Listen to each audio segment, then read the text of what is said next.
Hello, everyone. My name is Perry Mehta, and I am presenting a case study of an individual behavior change plan. I will cover various strategies considered and attempted, in particular, the importance of an educational solution rather than a punishment. This is an actual student in my geometry class and has been for nearly a full academic year. His name is disguised. We shall call him Upton Ingram. The background shown here indicates Upton had a very challenging childhood. I've spoken several times with his guardian, namely his grandmother. Upton was, until recently, the most disruptive student out of all my classes. The behaviors summarized here indicate a continual demand for attention as if he were the only student in the classroom. His grandmother and his other teachers do concur. The literature, as this next slide will show, suggests both positive and negative reinforcements, and this slide outlines the negative reinforcements that I considered and attempted, including extinction of behavior, NCEs, addition of structure, seating.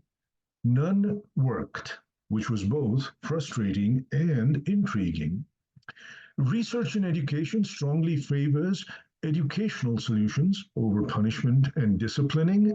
This page outlines the positive reinforcements I attempted, including alternate sensory inputs to occupy a fertile mind, DRAs, DROs. However, all of these were also unsuccessful.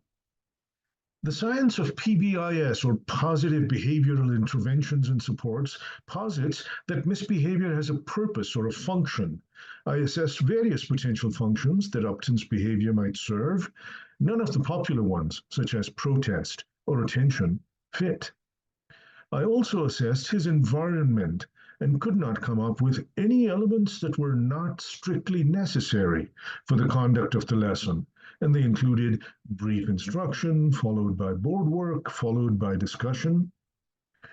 So as the next slide shows, a behavior intervention plan, starting with the functional behavior assessment, as the slide that just popped up shows, would have been quite beneficial. However, the behaviors were not intense enough, being largely non-destructive, and school administration could not make qualified resources available for the process. Hence, I had to conduct my own informal assessment and intervention. Given the largely unsuccessful attempts discussed so far, I use the one remaining arrow in my quiver, the disciplinary referral. I had refrained staunchly from giving any during the preceding semester, but decided that it was time, after duly informing Upton. Sometimes things have to get worse before they get better. The referral intensified some negativity to the point where there was actual physical acting out. But the breakthrough was when Upton revealed he had little memory of some of his behaviors. Add to that his apparent lack of gratification from misbehaving and evidence of fundamental goodness, and we had a working hypothesis that is at the top of this page. Upton might have ADD or ADHD. He certainly presented the symptoms, but both his guardian and I are against medication in this case.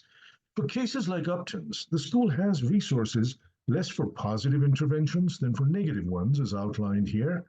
But two things happened, as shown in this outcomes slide.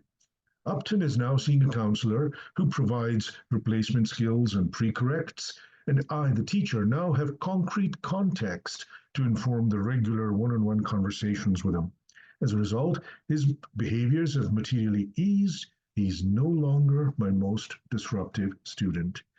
To summarize the insights from this case, by the way, these are my references, assessed in the context of the literature, first, a realization of more intensive behavior can produce breakthroughs.